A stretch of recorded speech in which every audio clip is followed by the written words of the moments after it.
Մեկ տարվա ընթացքում Ֆլորիդա նահանգում սպանում են 7 տղամարդու։ Նրանք բոլորն ունեին տարբեր մասնագիտություններ, սակայն սպանության ոճը բոլորի մոտ նույնն էր։ Սպանողը կին է լինում։ They're coming after me. I know they are. No, they're not. What? They're not going to go to jail.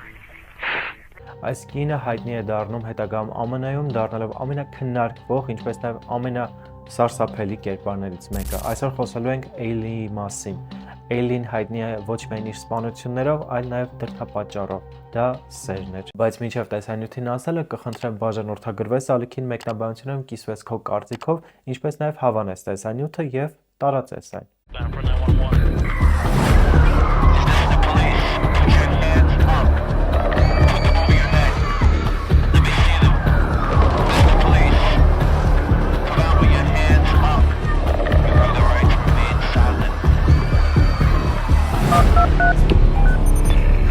What's your emergency?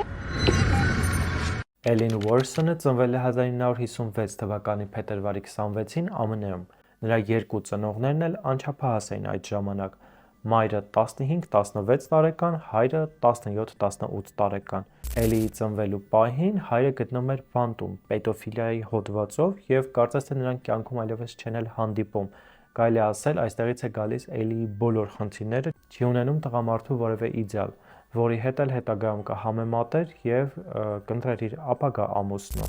Երկու երեխաներն է Էյլին եւ նրա եղբայրը ապրում են շատ վատ պայմաններում։ Նրանց դպրոցում ծաղրում են, բակում ծաղրում են, մայրը ոչ մի կերպ չի զբաղվում դաստիարակությամբ, քանի որ հենց իրեն էլ պետք էր դաստիարակություն։ Երեխաները չեն ունենում նորմալ հագուստ, չեն ունենում նորմալ կրթություն, չեն ունենում նորմալ ուտելիք սնունդ։ Էլիի մայրը որոշում է նրանց ուղարկել Ֆլորիդա իր մոր եւ հոր մոտ, որոնք էլ կպահեն եւ ավելի լավ կյանք կտան երեխաներին։ 4 տարեկան հասակում նրանք տեղափոխվում են Ֆլորիդա տատիկի եւ պապիկի մոտ ապրելու, սակայն այն ջերմությունը, որը նրանց պակասում էր, կրկին չեն ստանում։ Տատիկը ամեն կերպ փորձում է նրանց օգնել կրթության հարցում, ինչպես նաև ջերմություն տալ, սակայն պապը լինելով հարբեցով եւ շատ ագրեսիվ մարդ, անընդհատ վեճեր է ստեղծում տանը, ինչպես նաև շատ հաճախ երեխաներին պատժում։ Դպրոցում բոլորը խուսափում էին նրանց այդ շփումից, Էյլին բոլորը անտեսում էին, նրան շատ հաճախ ծաղրում էին, իսկ 13 տարեկան հասակում աղջիկը վերջապես որոշում է աշխատել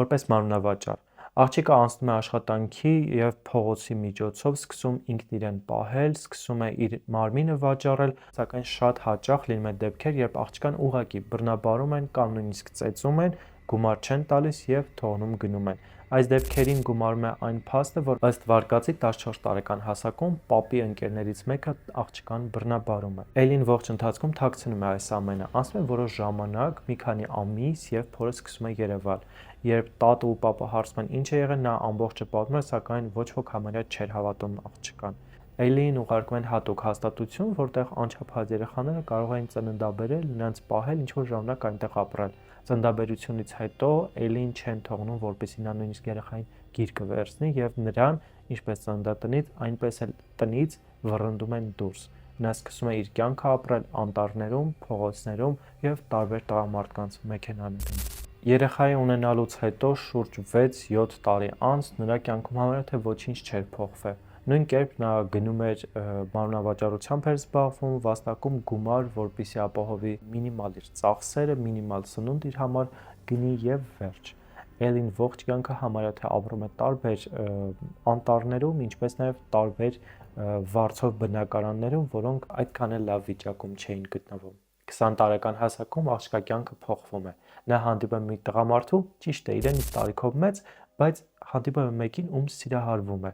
Նրանք որոշում են ամուսնանալ եւ հենց այդպես էլ անում են։ Ամուսնությունից սակայն անցնում է մի որոշ ժամանակ ու նրանց տանը սկսվում է անդադար կռիվները, վեճերը, որի արդյունքում է աղջիկը որոշում է բաժանվել։ Այսպիսով, եթե կարծում ենք, որ 20 տարեկան հասակում նրա կյանքը գոնե կփոխվի դեպի լավը, ցավոք այդպես չի լինում։ Եվ նա նույն կերպ շարունակում է իր աշխատանքը որպես մանրավաճառ, այս դեպքում իրեն ել ավելի վատ զգալով եւ ավելի ներպարփակվելով, քանի որ կարծում է, որ աշխարհում ոչ ոք իրեն չի սիրում եւ նա երբեք երջանիկ չի լինի։ Բայց սա ընդամենը սկզբնական շրջան է, քանի որ մեր սիրելի Էյլին շուտով հանդիպելու է իր կյանքի ամենամեծ սիրուն, ում հետ էլ անցկացնելու է համարյա թե ողջ կյանքը, նույնիսկ բանտում եղած ժամանակ նա իր սիրո հետ կապված է լինելու։ Բարում նա հանդիպում է մի կնոջ, Թայրա Մուր անունով, որի հետ էլ սկսում է իր սիրավեպը։ Սիրավեպը սկզբում տևում է մի քանի ակնթարթ, հետո օրերի է վերածվում շաբաթների եւ նրանք որոշում են միասին տեղափոխվել եւ ապրել այն բնակարանում, որը Էյլին մարմնավաճառությամբ զբաղվելով կարողանում էր վարձակալել։ Թայրան ոչ մի տեղ չէր աշխատում։ Իսկ Էյլին իր ամբողջ ուշադրությունը, ինչպես նաև վաստակած գումարը տալիս էր այդ աղջկան, այդ կնոջը։ Նրանց շփումը զարգանում է եւ նրանք իրար համարում են ամուսնական զույգ, իսկ այդ ողջ ընթացքում Թայրան մնում է տանը։ Նա ոչինչ չի անում, մատին չի տալիս, մինչ այդ Էյլին շարունակում է մարմնավաճառությամբ զբաղվել եւ գումար շորթել։ Ինչպես նաև նրանք սկսում են փոքրիկ կողոպուտներ անել, որոնք այդքան էլ հաջողված չեն լինում, շատ դեպքերում նրանք բռնվում են, շատ դեպքերում նրանք ուղղակի փախչում են ավարը թողնելով տեղում, բայց նաև լինում են հաջողված դեպքեր։ 1989 թվական Էյլին դուրս է գալիս մայրուղի հերթական հաճախորդի հետևից։ Նրան մոտենում է 51-ամյա Ռիչարդը, ով պատրաստ էր շատ լավ գումար վճարել նրա հետ անցկացրած ժամանակի համար։ Էյլին համաձայնվում է, սակայն որոշ ժամանակ անց տղամարդուն սպանում է։ Ըստ Էյլի այդ ամեն ինչը տեղի ունեցել այն պատճառով, որ տղամարդը իր վրա էր հարձակվել եւ նրան ամեն կերպ փորձում էր վատություն անել, նրան փորձում էր սպանել, նրան փորձում էր խեղդել։ Սակայն փաստերը ապացուցում են հակառակը, թե չեն ապացուցում։ Այս ամեն ինչը մի քիչ շատ խառնա, կանցնենք, կանրադառնանք, երբ որ հասնենք դատարանի кейսին, բայց մինչև այս ֆիքսենք հետեւյալը։ Էյլին սպանում էր տղամարդկանց միայն այն պատճառով, որ ունենա գումար, որով կպահի իր մեծ սիրուն։ Հիմնական սպանությունները տեղի են ունենում ատրճանակի կրակոցներով, 2-3 անգամ նա կրակում էր զոհի վրա, վերցնում գումարը, շատ դեպքերում նաև մեքենան, քշում որևէ մի խուլ տեղ, այնտեղ թողնում մարմինն էլ մեջը ու վերադառնում տուն։ Դեպքեր են գրանցվել, որի ժամանակ Էյլին մենակ չէ գործել, այլ իր ընկերուհին հետն է եղել, սակայն այդ դեպքերը շատ քիչ են եղել, քանի որ ինչպես արդեն նշեցի, հիմնականում Էյլին է զբաղվել սև գործերով, իսկ Թայրան ուղղակի վայելել այդ գումարները։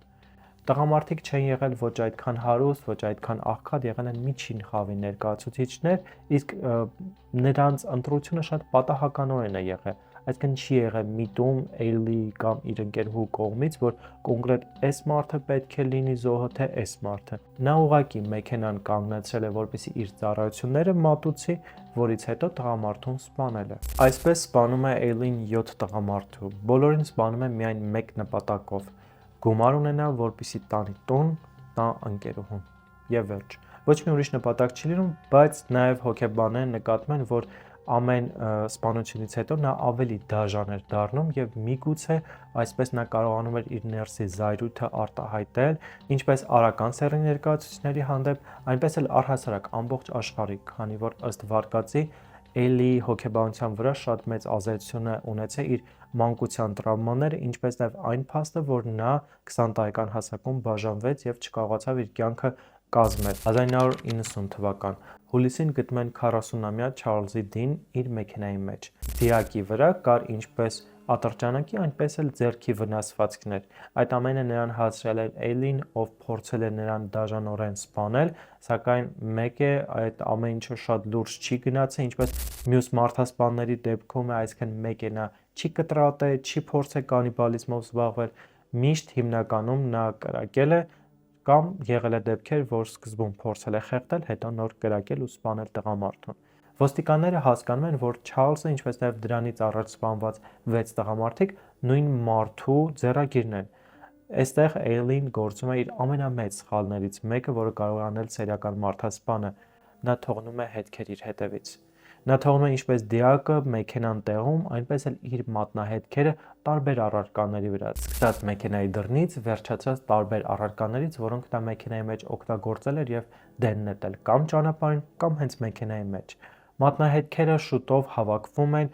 կազմվում է ընդհանուր քարտեզ, որպեսզի պարզ դառնա, թե ով է մարդասպանը։ Այդ ամենը հասկանալուց հետո երկու ոստիկան, քողարկված լինելով սովորական հաճախորդ, մոտենում են Էյլին փաբում եւ նրան առաջարկում առանձնանալ։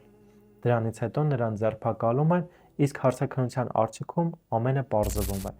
Այստեղ գալիս է հետեւյալ շատ ռոմանտիկ, հա, այսպես ասած, պահը, էլի սերը, ամենամեծ սերը, իր կյանքի միակ իմաստը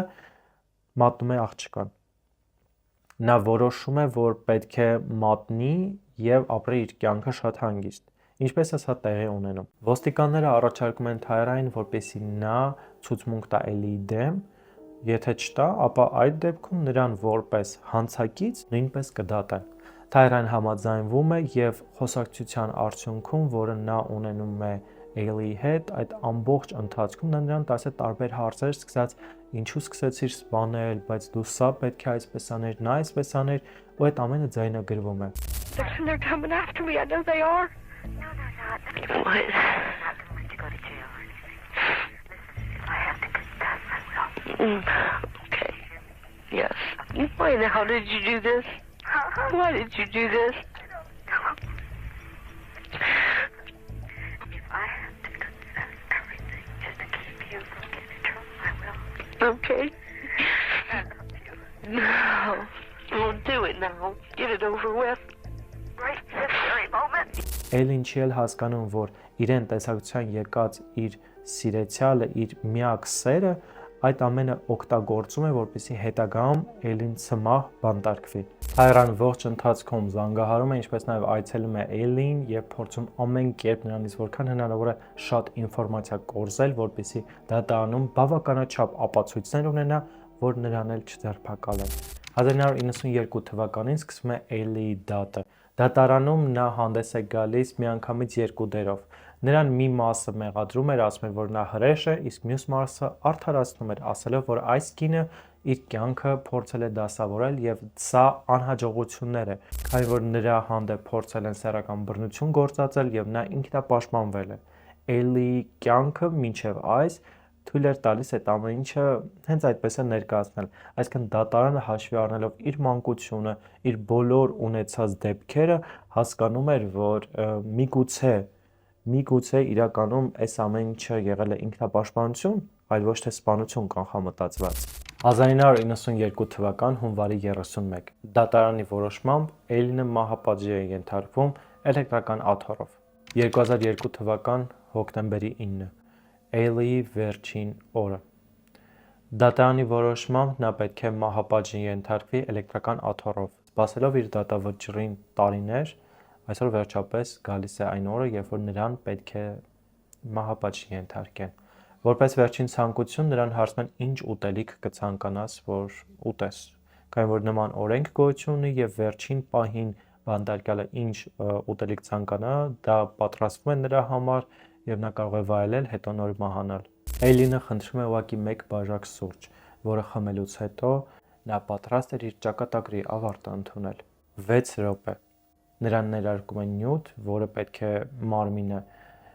քնացնի հավերժ, այսպես ասած, եւ 6 րոպե է տևում այս ամենը։ 6 րոպե անց 9:53-ին 46 տարեկան հասակում ավարտվում է նրա կյանքը։ Կյանք, որը կարելի ասել նա այդպես է չհասցրեց ոչ ապրել, ոչ էլ վայելել։ Ամբողջ ընթացքում նա ստիպված է եղել տարբեր փորձությունների միջով անցնի, ստիպված է եղել անընդհատ աշխատել որպես մարմնավաճառ, ապրել վատ տներում, անընդհատ ծեծի ենթարկվել, կորցնել իր երեխային, կորցնել իր ամուսնությունը եւ իր ամենամեծ սիրուն։ Այսպիսով մահանում է ԱՄՆ սերիական մարդասպանների մեջ երևի թե ամենաքիչ քանակով, բայց ամենաաղմկահարույց դեպքերից մեկը գրանցած կին մարդասպանը։ Մահանում է Էյլին Ուորնեսը։ Նրա մահից հետո դիակը ոչ ոք չէր ցանկանում վերցնել։ Իր ընկերներից մեկը, ում հետ նա նույնիսկ երկար ժամանակ չէր շփվում, համաձայնվում է կնոջ դին վերցնել եւ ինքը թաղել։ Այսպիսով անհայտ վայրում մահանում է Էյլինը, չկա որևէ տեղեկություն իր ընկերուհու մասին, ինչ եղավ նրա հետ, ինչով էր նա զբաղվում այդ ընթացքում եւ դրանից հետո սակայն փաստը մնում է այն, որ Էյլինը մահանում է սիրելով եւ հիշելով իր միակ պայծառ լույսին ողջ կյանքի ընթացքում, իսկ այդ կինը վայելում իր կյանքը։ Շնորհակալություն այսօրվա տեսանյութը այսքանն էր, կխնդրեմ մեկնաբանությունները կիսվեք ձեր կարծիքով, ինչպես նաև տեսանյութը հավանելուց հետո չմոռանաք բաժանորդագրվել ալիքին։